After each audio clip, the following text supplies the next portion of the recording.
नमस्कार दर्शकों, आपके साथ एक बार फिर से हाजिर हूं मैं विवेक शर्मा और आप देख रहे हैं उत्तर बंगाल एवं सिक्किम का 24/7 television news channel SK live. अब बढ़ते आज की प्रमुख खबरों पर विस्तार से। पश्चिम बंगाल में आज लागू है संपूर्ण लॉकडाउन, सख्ती के लिए तैनात की गई स्पेशल पुलिस। कोरोना वायरस संक्रमण को लेकर आलोचनाएं झेलने के बाद पश्चिम बंगाल की ममता सरकार अब जागी है। बढ़ते कोरोना वायरस संक्रमण के मामलों को लेकर मुख्यमंत्री ममता बनर्जी ने राज्य में 3 दिन का संपूर्ण लॉकडाउन घोषित किया है। ये लॉकडाउन 23 जुलाई यानी कि आज, 25 जुलाई और 29 जुलाई को प्रभावी रहेगा। अब पश्चिम बंगाल सरकार ने इस लॉकडाउन को प्रभावी करने के लिए इसका कड़ाई से पालन कराने के लिए स्पेशल पुलिस फोर्स की तैनाती का भी निर्णय लिया है। मीडिया रिपोर्ट्स के अनुसार सरकार का सबसे अधिक फोकस कोलकाता पर रहेगा, जहां तेजी से कोविड-19 के मामले बढ़ रहे हैं। शहर में ऐसे 28 स्थान चिन्हित किए गए हैं जहां स्पेशल पुलिस टीमें को तैनात कर दी गई है। गौरतलब है कि उत्तर बंगाल में भी कोरोना संक्रमण अपने चरम सीमा पर है। इसी को केंद्र कर उत्तर बंगाल के तमाम जिले लॉकडाउन है। पुलिस प्रशासन लगातार हालातों पर नजर बनाए हुई है।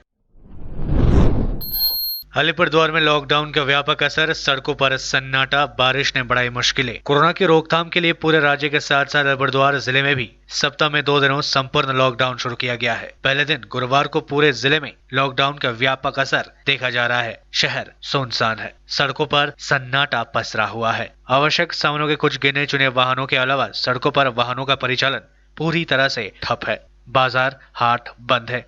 बहुत आवश्यकता पड़ने पर ही लोग घरों से बाहर निकल रहे हैं। दूसरी ओर अलीपुरद्वार शहर में आज सुबह से बारिश हो रही है, जिस वजह से लोग घरों में ही दुबके हुए हैं।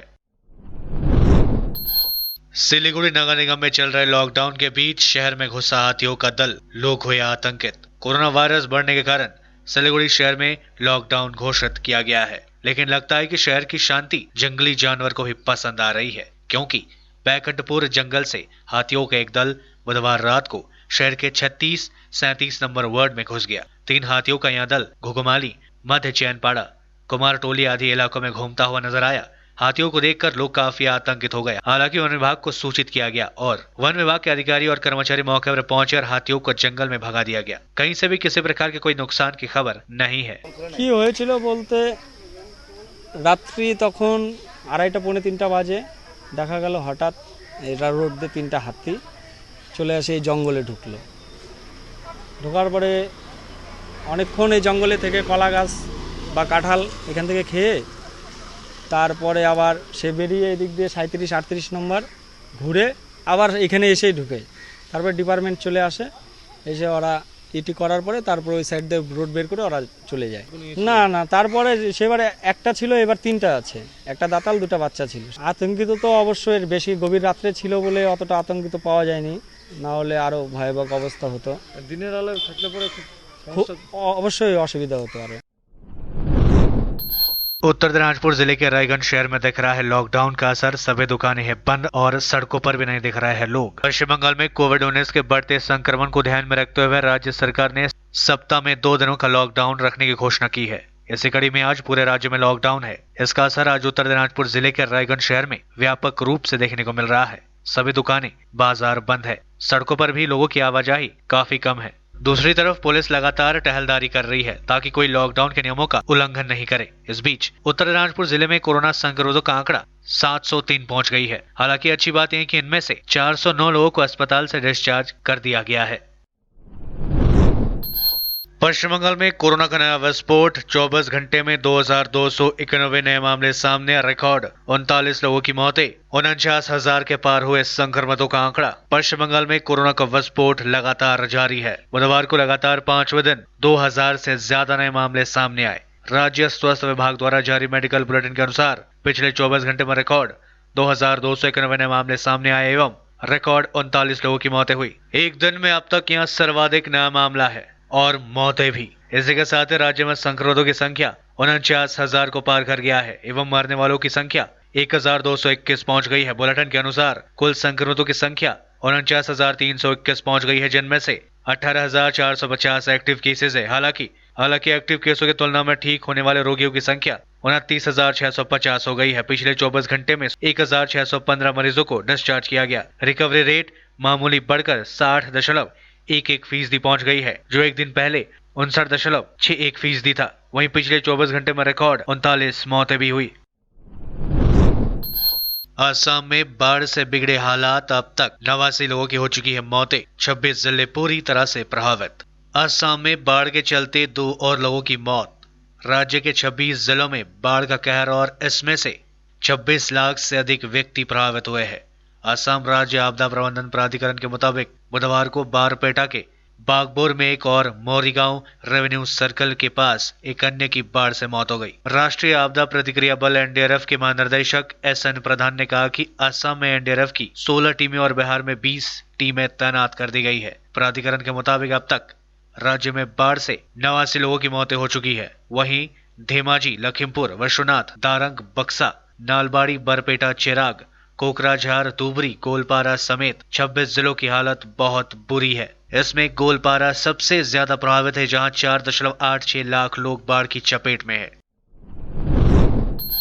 देश में कोरोना ने तोड़े सारे रिकॉर्ड। एक दिन में देखने को मिले अब तक की सबसे बड़ी उछाल, सर्वाधिक 45,720 नए केस सामने और 1,129 लोगों की मौतें। भारत में कोरोना वायरस से संक्रमित होने वाले रोगियों की संख्या 12 लाख को पार कर गई है और मौतों का आंकड़ा 29,000 को पार कर गई है। बुधवार को कोरोना ने अब तक के सारे रिकॉर्ड तोड़ दिए हैं।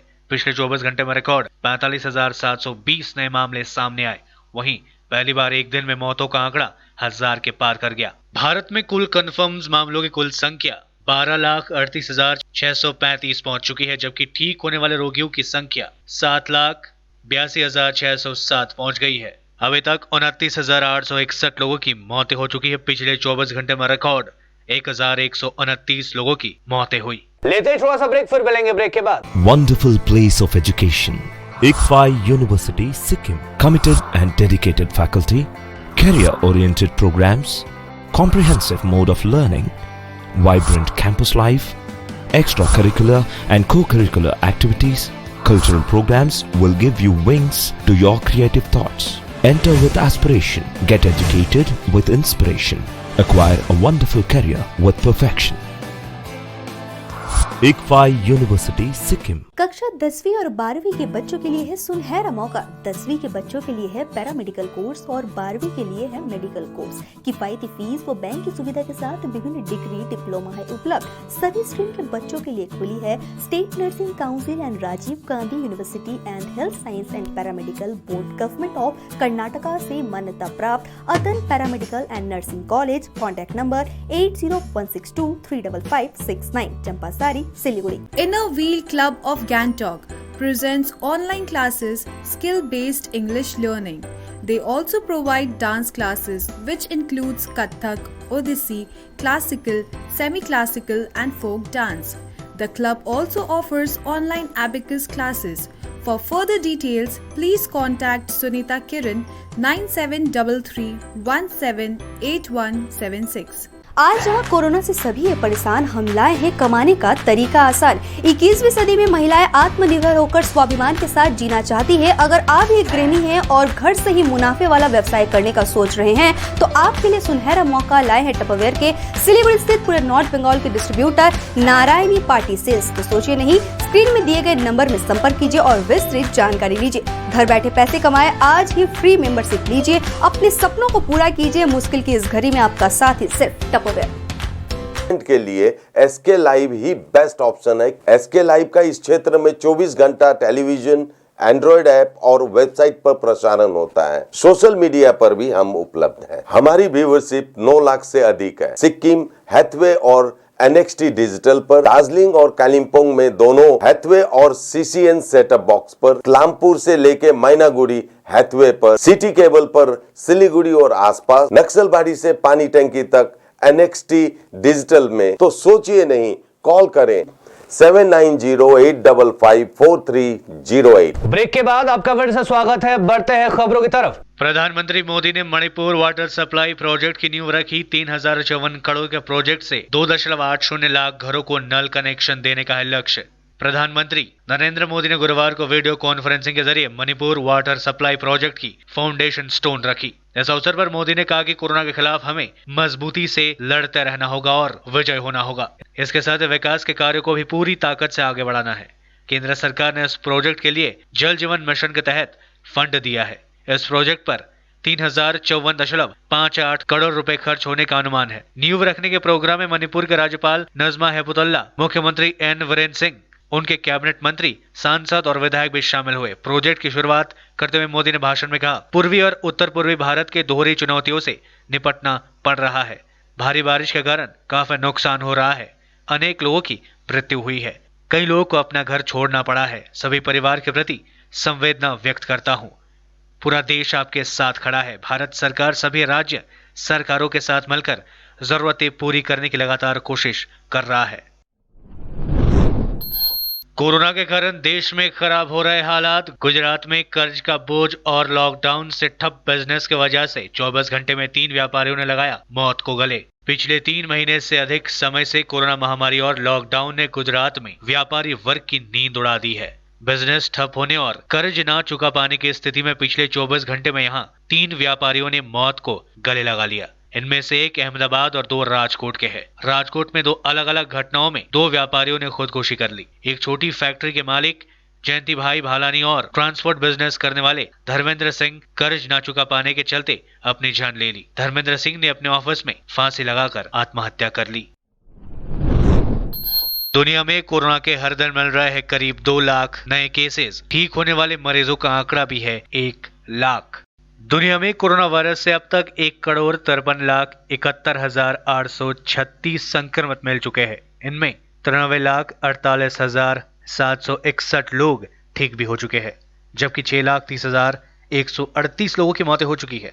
ये आंकड़े www.worldometers.info कोरोना वायरस के मुताबिक है। अमेरिका ने 100 करोड़ वैक्सीन खरीदने के लिए 2 कंपनियों से $2 बिलियन करीब 1,492,000 करोड़ रुपए का करार किया है। ये 2 कंपनियां अमेरिका की फाइजर और जर्मनी के बायोएनटेक है। फाइजर और बायोएनटेक साथ मिलकर वैक्सीन तैयार कर रही है। यह अभी तक का सबसे बड़ा सौदा माना जा रहा है। इससे पहले ब्रिटेन ने फाइजर और 2 दूसरी कंपनियों के साथ 90 करोड़ वैक्सीन खरीदने का करार दिया था। सिक्किम में बढ़ते कोविड-19 संक्रमण के मद्देनजर राज्य सरकार के द्वारा बिना लक्षण अर्थात असिम्प्टोमेटिक मरीजों को गैंगटोक के एसटीएनएम एवं कीजिंग में स्थित आयुष अस्पताल के अलावा अन्य स्थानों में भी आइसोलेशन वार्ड बनाए जाने का निर्णय लिया गया है। इस बीच आज स्वास्थ्य विभाग के द्वारा राज्य के विभिन्न स्वास्थ्य केंद्रों साथ ही अन्य सरकारी भवनों को चिन्हित किया गया है। इस क्रम में आज राज्य सरकार के परिवहन मंत्री संजीत खरेल, स्वास्थ्य विभाग के महानिर्देशक तथा सचिव डॉक्टर पेम्पा भूटिया, गैंगटोक नगर निगम मेयर शक्ति सिंह चौधरी एवं अन्य अधिकारियों ने राजधानी के पुरातन एसटीएनएम अस्पताल एवं पालजोल स्टेडियम के इंडोर जिम्नेजियम हॉल का निरीक्षण किया। इन स्थानों में बिना लक्षण यानी असिम्प्टोमेटिक मरीजों को रखा जाएगा। सिलीगुड़ी में पुलिस का अभियान लगातार जारी। लॉकडाउन तोड़ने के आरोप में कई हिरासत में।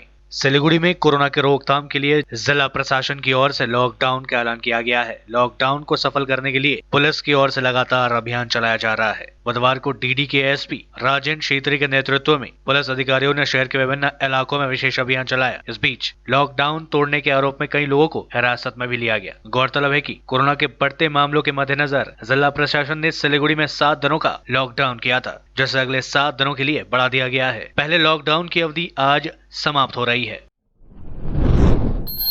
जल निकासी प्रणाली उपलब्ध कराने की मांग को लेकर स्थानीय निवासियों ने एशियाई राजमार्ग 10 का अवरोध कर किया प्रदर्शन। लगातार हो रहे अविरल वर्षा के कारण सिलीगुड़ी का क्षेत्र जलमग्न हो चुके हैं। लोगों के घरों तक पानी घुस चुका है। एक तरफ कोरोना महामारी के कारण लोगों का रोजगार बंद है, तो अब वर्षा आफत बनकर उनके घरों पर टूट पड़ी है। इस बीच आज कदमतला एशियाई राजमार्ग 10 क्षेत्र में रहने वाले लोगों ने राजमार्ग का अवरोध कर जल निकासी प्रणाली दुरुस्त कराने की मांग की। क्षेत्रवासियों का कहना है कि बारिश का पानी उनके घरों तक घुस चुका है और उन्हें विभिन्न समस्याओं का सामना करना पड़ रहा है। ऐसे में वे लोग जल निकासी व्यवस्था को दुरुस्त कराने की मांग को लेकर आज सड़क पर उतरे हैं। आज के लिए बस इतना ही। तमाम विशेष खबरों के लिए बने रहिए एसके लाइव के साथ। आपका समय, आपकी खबर। धन्यवाद।